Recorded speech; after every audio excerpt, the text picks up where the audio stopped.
భాగం నుండి కొన్ని మాటలు మనము ధ్యానించుకుంటున్నాం. రెండవ మాట, మొదటి 2 వచనాలు ఒకసారి చదవండి. నేను నీ కృపను గూర్చి న్యాయమును గూర్చి పాడెదను, యెహోవా నిన్ను కీర్తించెదను, నిర్దోష మార్గమున వివేకముతో ప్రవర్తించెదను. నీవు ఎప్పుడు నీ యొద్దకు వచ్చెదవు, నా ఇంట యథార్థ హృదయముతో నడుచుకొందును అంటున్నా.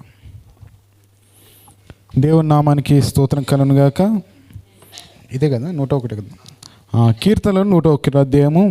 అందరము సంఘంతో చదివిన భాగాన్ని కొన్ని నిమిషాలు మనం ధ్యానించుకుంటున్నాం. ప్రియమైన దేవుని వాళ్ళారా, కీర్తన గ్రంథము అనగానే దేవుణ్ణి స్తుతించేది, దేవుణ్ణి ఆరాధించడము, దేవునికి కృతజ్ఞతాస్తుతులు చెల్లించడము, ఆయన చేసిన ప్రతి మేలు ఉపకారములను తలంచుకోవడమే ఈ కీర్తనలో ముఖ్య ఉద్దేశము. అందులో దావీదు గారు ఎక్కువ శాతము తాను శ్రమల్లో ఉన్నప్పుడు, తను బాధల్లో ఉన్నప్పుడు, తను దేవుని చేత మేలు పొందుకున్నప్పుడు, తన ఆనందంలో సంతోషంలో ఉన్నప్పుడు ప్రతి విషయములో కూడా దేవుణ్ణి స్తుతించడము, దేవుణ్ణి ఆరాధించడము ఆయన ఏం చేశాడంటే తనకు ఒక మాదిరిగా పెట్టుకొంచున్నాడు. ఎందుకంటే ఇది నాన్న దుఃఖం వచ్చినా మనం దేవుణ్ణి స్తుతించాలి, సంతోషం వచ్చినా దేవుణ్ణి స్తుతించాలి. మనం శ్రమలలో ఉన్న, శ్రమలలో నడుస్తున్నా మనం దేవుణ్ణి స్తుతించాలి. మనం ముండ్లబాటలో నడుస్తున్నప్పుడు మరీ ఎక్కువ దేవుని స్తుతించాలి. లోకంలో చాలామంది ఎలా ఉంటారంటే సంతోషం ఉన్నప్పుడే దేవుణ్ణి స్తుతించడము అని, సంతోషం ఉన్నప్పుడే దేవుడు గుర్తొస్తుంటాడు. దుఃఖంలో కష్టంలో పోతున్నప్పుడు కొంతమంది దేవునికి దూరం అవుతుంటారు. ఏంటి నా జీవితము, ఇంతగా నమ్ముకున్న నా దేవుడు నా చెయ్యి వదిలేసి నన్ను కష్టాల్లోనికి తీసుకెళ్ళాడని చాలామంది కష్టాల్లో దేవుణ్ణి స్తుతించరు, సంతోషంలో దేవుని స్తుతిస్తుంటారు. ఇంకా కొంతమంది ఎలా ఉంటారంటే కష్టాల్లో ఉన్నప్పుడు దేవుడే దిక్కని దేవుని దగ్గరకు వస్తుంటారు, దేవుని నూతనంగా గణపరుస్తుంటారు. అదే దేవుని చేత ఆశీర్వదించబడిన తర్వాత మరలా ఇదిగో దేవునికి దూరం అవుతుంటారు. కాబట్టి ప్రియమైన దేవుని వల్లరా మనం ఏ రీతిగా ఉండాలంటే కష్టం వచ్చిన దేవుని స్తుతించాలి, సంతోషం వచ్చిన దేవుణ్ణి స్తుతించాలి, బాధల్లోనైనా దేవుని స్తుతించాలి, మహా ఆనందంలో కూడా దేవుణ్ణి స్తుతించాలి. అందుకని ఇక్కడ మొదటి వచనంలో కూడా ఎంత మంచి మాట పలుకుతున్నాడు. ఇక్కడ చూడండి, నేను కృపను గూర్చి న్యాయం గూర్చి పాడెదను, యెహోవా నిన్ను కీర్తించెదను, నిర్దోష మార్గమున వివేకముతో నేను ప్రవర్తించెదను అంటున్నాడు. ఆయన కృప ఉన్నతమైనది. ఆ కృప ద్వారా మనని నిత్యము అనునిత్యము ఆయన కాపాడుతూ మనను నడిపిస్తూ వస్తున్నాడు. ఆ కృపను గూర్చి ఇదిగో నేను పాడుతాను, నేను కీర్తిస్తాను, నిన్ను ఆరాధిస్తాను. ఎందుకనంటే కృప లేకుండా నేను బ్రతికేవాడిని కాదు. నీ కృపయే నన్ను జీవింపజేసేది, నీ కృపయే నన్ను బ్రతికించేది.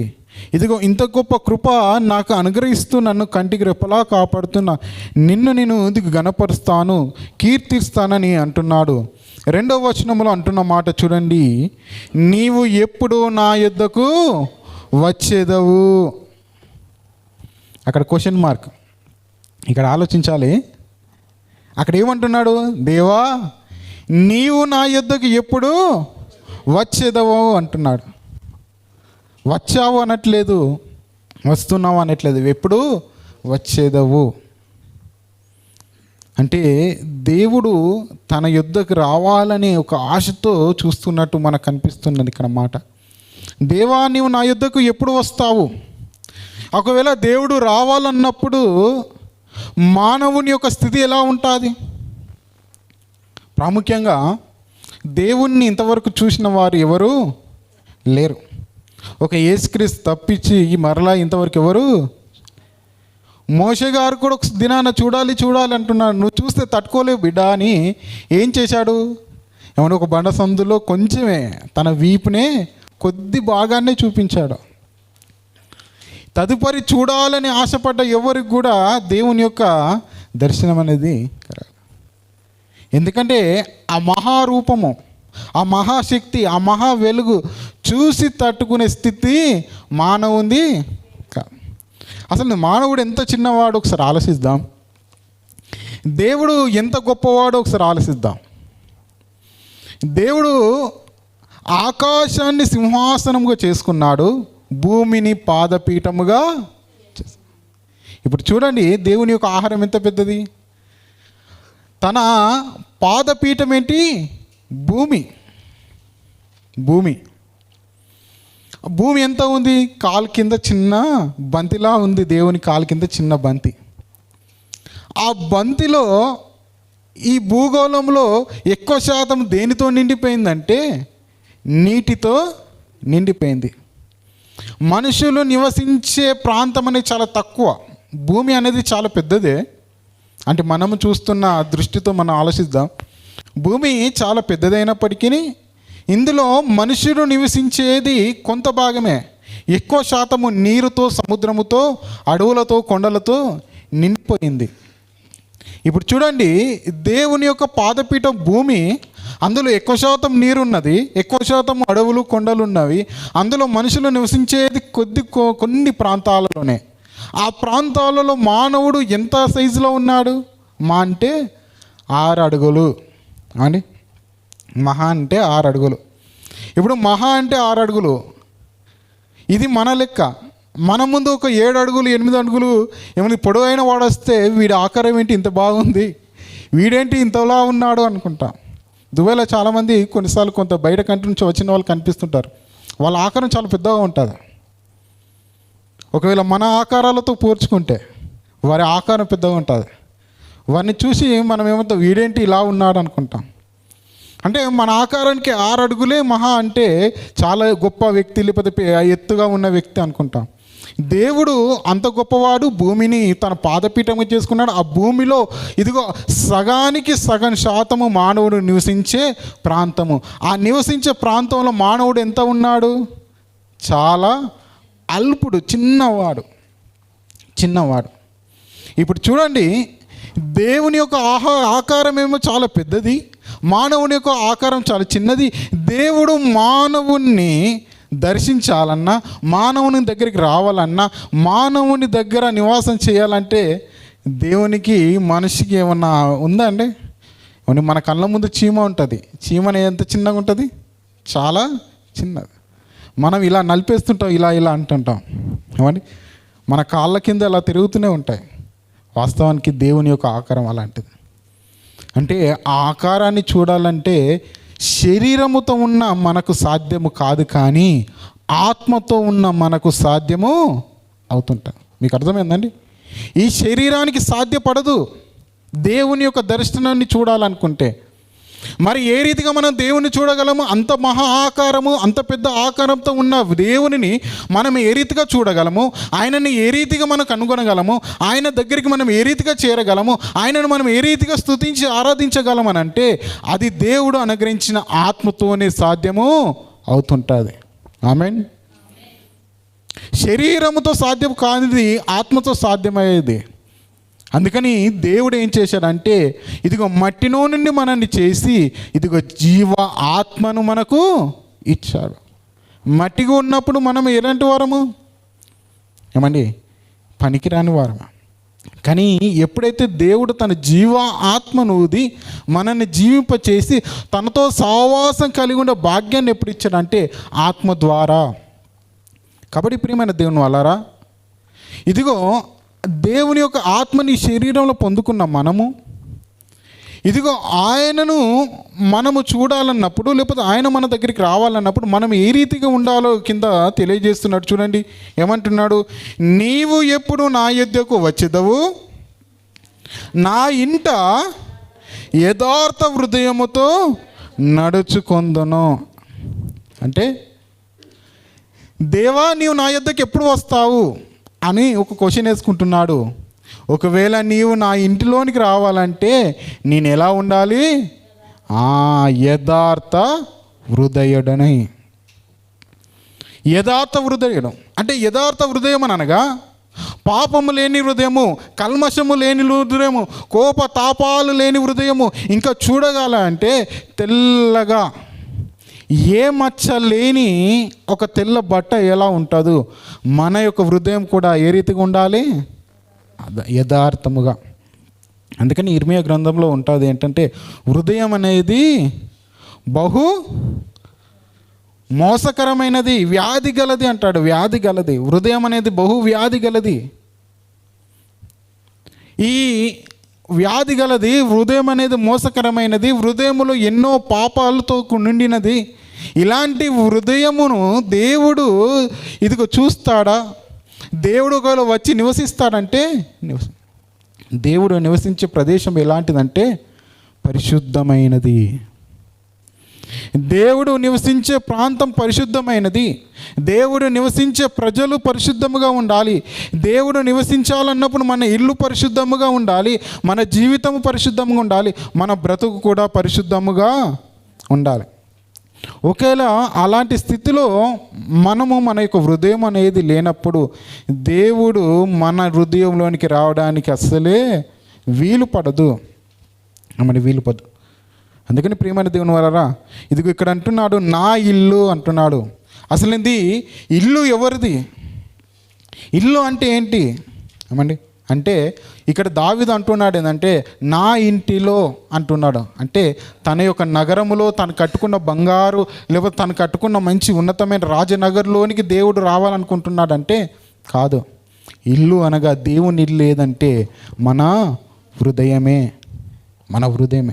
అందుకని ప్రకటన గ్రంథంలో ఒక మాట ఉంటుంది, మీ హృదయం అనే తలుపు యొద్ద.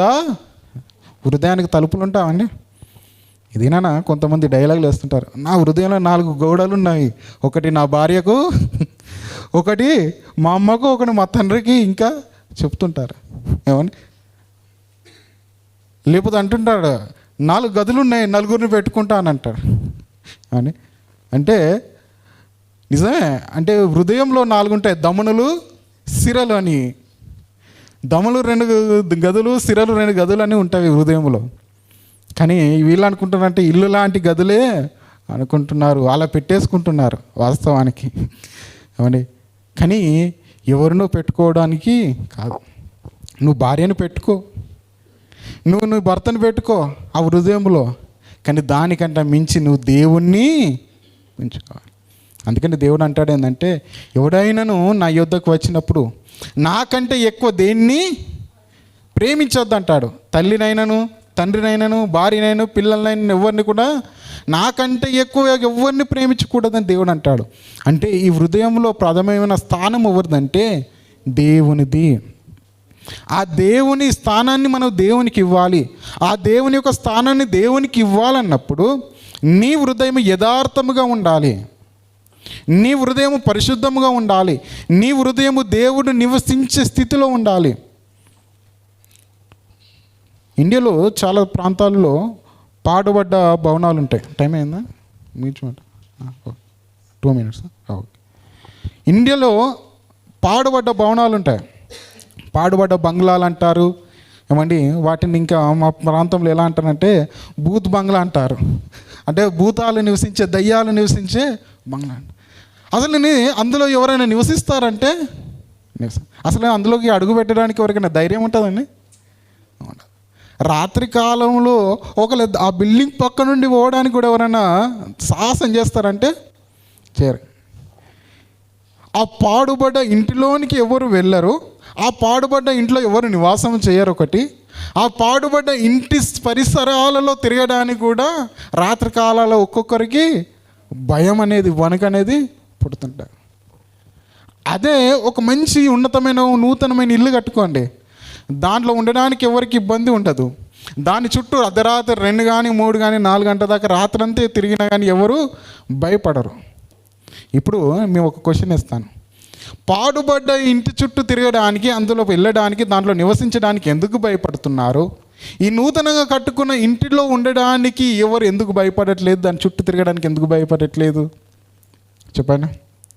అంటే ఇది పాడైపోయినది కాబట్టి ఇందులో ఎవరు కూడా నివసించడానికి వీలు లేదు.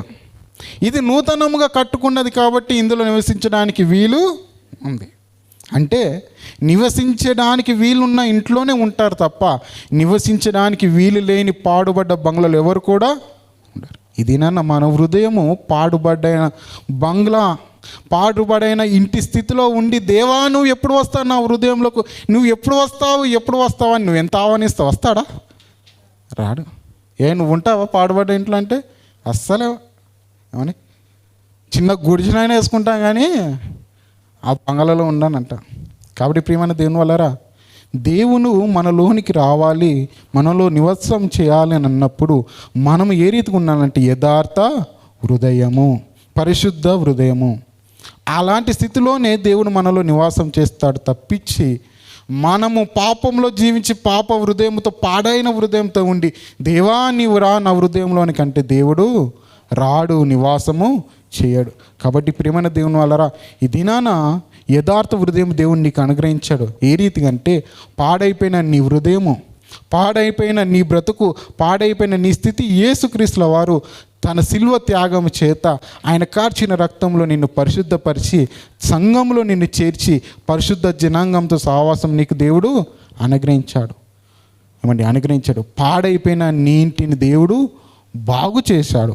ఆ బాగు చేసిన ఇంటిని మరలా నువ్వు పాడు చేసుకుంటే దేవుడు మరలా నీ ఇంటిలో నివసించడానికి అసలు ఇష్టపడి పాడైపోయిన ఇంటిని దేవుడు బాగు చేసి ఇదిగో ఇందులో నేను ఉంటానని మరీ వస్తున్నాడు. వచ్చినప్పుడు ఆ దేవుణ్ణి ఆహ్వానించాలి. వచ్చిన దేవుణ్ణి మరలా తరిమేసి ఆ ఇంటిని మరలా నీవు పాడు చేసుకుంటే ఆ స్థితి బాగుండదు. కాబట్టి ఇది నా పాడైపోయిన నీ బ్రతుకు దేవుడు బాగుపరిచినందుకు ఆయన నువ్వు స్తుతించు, ఆరాధించు. పాడైపోయిన నీ హృదయాన్ని బాగుపరిచినందుకు ఇదిగో దేవుణ్ణి యథార్థ హృదయంతో నీవు ఆరాధించు. అలాంటి స్థితిలో మీరందరూ ఉండాలని కోరుచున్న మాటలు ముగిస్తున్నాను. దేవుడి యొక్క మాటలు మన వెనుకలో దీవించునుగాక.